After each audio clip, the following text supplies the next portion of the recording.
Hello, नमस्कार. मी पूजा तुमचं खूप सारं स्वागत करते आपल्या एका नवीन व्हिडिओमध्ये. तर आजच्या व्हिडिओमध्ये आपण काय बघणार आहोत? आजच्या व्हिडिओमध्ये आपण बघणार आहोत की आपण स्वतःमध्ये कॉन्फिडन्स किंवा स्वतः आनंदी कसं राहू शकतो, या गोष्टीवर आजचा व्हिडिओ असणार आहे. तर व्हिडिओ नक्की स्टे ट्यून शेवटपर्यंत बघा आणि चॅनलवर जर नवीन असाल तर प्लीज चॅनल ही सबस्क्राईब करा. तसंच बेल आयकन ही प्रेस करा म्हणजे मी टाकलेल्या व्हिडिओचे नोटिफिकेशन तुमच्यापर्यंत येईल. चला तर व्हिडिओला सुरुवात करूया.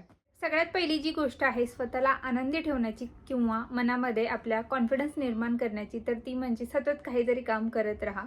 कधीही तुम्ही रिकामे बसू नका. म्हणजे असं नाहीये की कंटिन्युअसली कामच करा, झोपू पण नका, जेवू पण नका असं म्हणत नाही. पण कंटिन्यू कोणत्या तरी कामात म्हणजे स्वतःला व्यस्त ठेवा.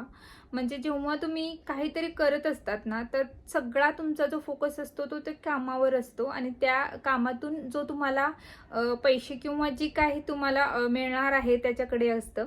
किंवा घरातलं जर तुम्ही एखादं काम एखादं पार्ट किंवा एखादा कोपरा तुम्ही डेकोर करणार आहात तर त्याच्याकडे लक्ष असतो. तर त्याचा एक आनंद वेगळा असतो आणि स्वतः त्या गोष्टीतून जो नफा मिळतो त्याचाही एक आनंद वेगळाच असतो. म्हणजे सगळ्यात पहिली जी टिप्स आहे ती म्हणजे स्वतःला अशा गोष्टींमध्ये गुंतून घ्या की त्याच्यामधून तुम्ही निगेटिव्हिटीकडे किंवा इतर विचारांकडे जाणार नाही किंवा तुमचा फोकस एका याच्यावर कामावर व्यवस्थित राहील आणि त्याच्यामध्ये म्हणजे इकडचे तिकडचे जे कामं हे आहेत, म्हणजे गॉसिप आहे किंवा छोट्या छोट्या गोष्टी आहेत, फॅमिलीमधले काही प्रॉब्लेम्स किंवा रिलेटिव्हमध्ये काही प्रॉब्लेम्स आहेत, तर ते प्रॉब्लेम तुम्हाला विसरायला मदत होते.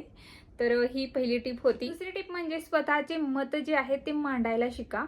म्हणजे कधी कधी काही घरांमध्ये असं होतं की घरात जे डिसिजन घेतले जातात त्याच्यावर आपण अवलंबून असतो. स्वतःचे डिसिजन आपल्याला नसतात आणि ते स्वातंत्र्य खरंच म्हणतात ना, देश स्वतंत्र झाला आहे पण काही घरात काही फॅमिलीमध्ये अजूनही स्वतंत्रता नाही आहे.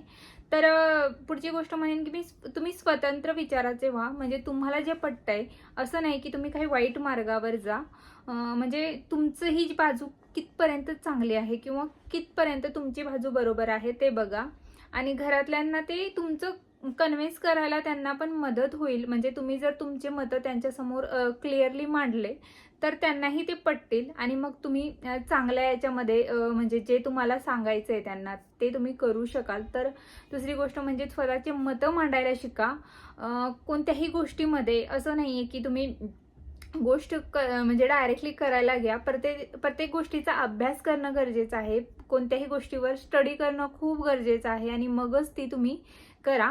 एखादा बिझनेस तुम्हाला टाकायचा आहे, कोणत्या तरी गोष्टी तुम्हाला करायच्या आहे तुमच्या लाईफमध्ये आणि त्याच्यामध्ये जर तुम्हाला जर पैशाची खूप सारी गरज आहे तर ती गोष्ट तुम्हाला ऑफकोर्स तुमच्या फॅमिलीमध्ये शेअर करावी लागेल आणि त्यांना सांगावे लागेल, त्यांना कन्व्हिन्स करावं लागेल. तर त्या सगळ्या गोष्टींसाठी तुम्हाला म्हणजे तुमचे मतं, तुमचा काय प्लॅन आहे, तुमचे मतं सगळे तुम्ही म्हणजे समोर मांडा आणि क्लिअरली तुमच्या फॅमिली मेंबरला किंवा तुमच्या जवळच्या व्यक्तींना सांगा की माझं असं असं आहे, मी असं करणार आहे. नक्कीच ते तुम्हाला मदत करतील. पण जेव्हा तुम्ही त्यांना अजिबात सांगणार नाही काहीच आणि तुम्ही त्यांच्याकडून पैसे वगैरे मागणार, काही गोष्टी करणार, आर्थिक ज्या गोष्टी असतात त्या तुम्ही त्यांना सांगणार, तर ते नक्कीच नाही म्हणणार आहे. पण जेव्हा तुम्ही स्वतःची बाजू मांडता तर त्या गोष्टी व्यवस्थित होता आणि हीच एक गोष्ट आहे. म्हणजे ही एक टिप्स आहे की तुम्ही स्वतःच्या गोष्टी मांडायला शिका, बोलायला शिका. तर ही दुसरी टिप होती. जे आहे त्यात आनंदी राहायला शिका. ज्या गोष्टी आपल्याकडे आहे, आपण काय करतो, सतत सतत सतत आता दुसऱ्याने एखादी नवीन गाडी घेतली किंवा नवीन घर घेतला, काहीतरी जागा घेतली, काहीतरी केलंय त्याच्या लाईफमध्ये, तर ते त्याचे स्ट्रगल असणार. त्याच्या मागचे स्ट्रगल आपण कधी बघत नाही, पण त्याने एवढं सगळं केलंय, त्याला एवढं सगळं दिलंय देवाने, हे आपण नक्की बघतो आणि कुठेतरी आपल्या मनात जेलेसी फील होते. तर ती जेलेसी हे नाही करायचं. म्हणजे आपण करतो ना, आता तुम्ही कितीही नाही नाही म्हटलं की आपल्या मनात येतच एकदा की ह्याने हे सगळं अचीव केलंय, सगळं त्याला भेटतंय, त्याचं नशीब चांगलं आहे. नशीब सगळ्यांचंच चांगलं असतं पण ते नशीब आपल्याला बनवावं लागतं. तर जेव्हा तुम्ही म्हणाल ना की हा याने केलंय, आता मीही मेहनत करेल आणि मीही तसंच करणार, तर नक्कीच तुम्हाला म्हणजे देवाची ही साथ मिळेल असं मी सांगायला हे घाबरणार नाही. कारण मला अनुभव आहे ज्या गोष्टी म्हणजे मी लहानपणापासून माझे आजोबा होते आणि लहानपणापासून ते मला सांगायचे की ज्या गोष्टी ना आपण कष्टाने मिळवतो त्या गोष्टीचा आनंद खूप वेगळा असतो.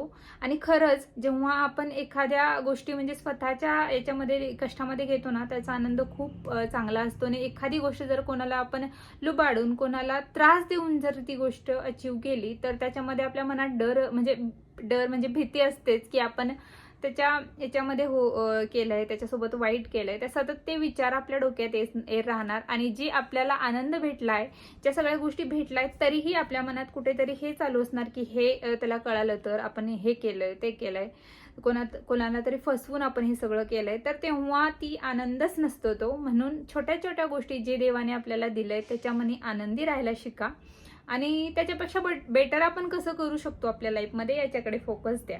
ची गोष्ट म्हणजे जगासोबत बदलायला शिका. आता मागचेच विचार जर आपण आणलेत म्हणजे आपण मागची आपली जी पिढी होती त्याच्यामध्ये आपण आपल्या मुलांना खूप असं दाबून दमडून हे करून ठेवायचो. घरात तुम्ही बघितलंय आता आई वडील कसे फ्रेंडली राहतात मुलासोबत. पहिले असं नव्हतं. वडील जरी घरात आले की एक दबदबा म्हणजे घरात असा भीतीचा वातावरण व्हायचा आणि मुलं एका साईडला एका कोपऱ्यात जाऊन चुपचाप बसायचे. आताच असं नाहीये.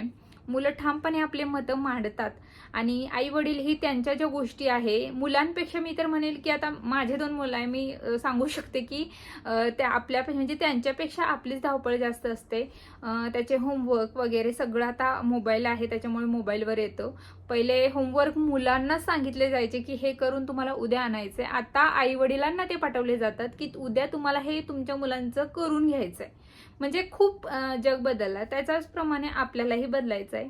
आता मुलांना जर सतत आपण बांधून ठेवू तर ते अजिबात म्हणजे चांगलं नाहीये. कारण सगळ्या गोष्टी जर आपण बांधूनच ठेवल्या, मुलाला हे करू नको ते करू नको, तर त्याच्यामध्ये जो कॉन्फिडन्स आहे काहीतरी करण्याचा तो नाही होईल. मुलं काय करताय त्याच्याकडे लक्ष द्या. आपल्या मुलाची ऍक्टिव्हिटी, आपल्या मुलामध्ये कोणकोणते टॅलेंट आहेत तेही ओळखायला शिका. किंवा आता तुम्ही जर म्हणजे तुमचे जर मुलं असतील तर आणि जर तुम्ही म्हणजे सिंगल असाल किंवा अनमॅरिड असाल तर तुम्ही म्हणजे स्वतःमध्ये हे करा, बदल करा. म्हणजे दुसऱ्यांना काही सांगण्याच्या अगोदर ते समोरच्याला पटतील का आपले मतं हे जाणून घेणं खूप महत्त्वाचं आहे. आपल्या आयुष्यात गोष्टी होऊन गेल्या, आपला जो पास्ट आहे त्याला विसरून ज्या गोष्टी वाईट झाल्या त्याच्याकडे सतत त्या गोष्टींचा विचार करण्यापेक्षा नवीन काहीतरी करण्याचा प्रयत्न करायचा. आपण ना आपल्या जर मागच्या ज्या झालेल्या गोष्टी आहेत त्याच्यावरच विचार करत राहिलो तर नक्की जे पुढे आपल्या आयुष्यात येणार आहे ते आपण हिरवून घेतो. तो जो आनंद आहे आपल्या आयुष्यातून निघून जातो. कारण आपण त्या मागच्याच गोष्टींमध्ये रिपीट करून त्या गोष्टी म्हणजे डोक्यात ते सतत चालू असतात की असं झालेलं तसं झालेलं. वाईट काय झालंय याच्यापेक्षा आपल्या आयुष्यात काय बेटर दिलंय देवाने, काय चांगलं झालंय त्याच्याकडे लक्ष द्या.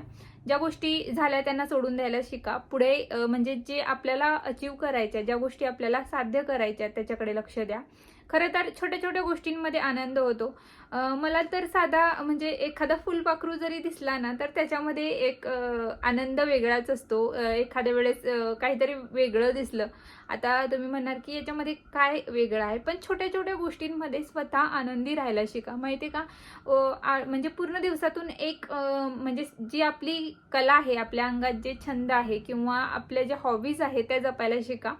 दिवसभर मला डान्स खूप आवडतो आणि लहानपणापासून माझी खूप इच्छा होती की मी डान्समध्ये पुढे माझं करिअर झालं, पण काही गोष्टींमुळे नाही झालं ते. तर मी ते म्हणजे ज्या याच्यामध्ये ज्या ठिकाणावर मला जायचं होतं तिथे मी जाऊ शकले नाही. त्या गोष्टींचा रिग्रेट करण्यापेक्षा मी स्वतः म्हणजे दिवसभरातून तोच माझा छंद जोपासते.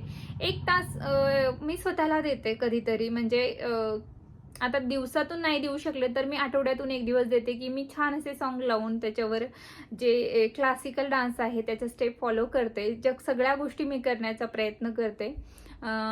थोडंसं टाइम मी स्वतःला देते. एक विचार करते की मी अजून काय बदल करायला हवा, माझा जो डेली रुटीन आहे त्याच्यामध्ये मी काय बदल करू शकते, मी मुलांना काय नवीन देऊ शकते. सगळ्या गोष्टी मी ते डोक्यात माझे चालू असतात, ना की निगेटिव्हिटी. आता एक मेन गोष्ट मी म्हणेल की जेव्हा फॅमिलीमध्ये प्रॉब्लेम्स असतात म्हणजे तुमच्या सासरी माहेरी किंवा इतर रिलेटिव्हमध्ये काहीतरी वादविवाद असतात किंवा काही प्रॉब्लेम्स असतात, हेल्थ इश्यूज असतात, तेव्हा ती गोष्टी आपण सोडून म्हणजे थोडंसं साईडला येऊन, आता जे होतंय ते आपल्या हातात नाही, काही गोष्टी नसतात आपल्या हातात, पण त्या गोष्टींवर आपण सतत सतत विचार करत राहतो. आणि ते जास्त करून लेडीज हे डोक्यामध्ये खूप ठेवतात, कारण पुरुष लोक जे असतात ना, बाहेर जाताना थोडंसं ते निवांत होतात, पण लेडीज जे असतात घरात त्या गोष्टींवर रिपीट करत, आणि जर समोरची लेडीज एकमेकांना भेटल्या तर त्याच गोष्टीवर आपण चर्चा करत बसतो की हे असं झालं, ते तसं झालं, आणि परत दोन त्याच्यावर काहीतरी वेगळा विचार देणार, दोन लेडीज येणार, काहीतरी बोलणार, याच्यामध्ये सगळ्या त्या गोष्टीत आपण गुंतवून राहतो. म्हणून थोडंसं फॅमिली, रिलेटिव्ह यांना सोडून स्वतःकडे फोकस करा, तुमच्या करिअरकडे फोकस करा. आता ज्या गृहिणी आहे माझ्यासारख्या, त्यांना आता करिअर काय, त्यांचं करिअर हेच झालंय की मुलांना चांगला डबा द्यायचा आहे, मुलांचा अभ्यास घ्यायचा आहे, आणि सगळ्या गोष्टी त्यांच्या परफेक्ट करून द्यायचं, आपलं घर सुशोभित ठेवायचं आहे, एवढंच असतं.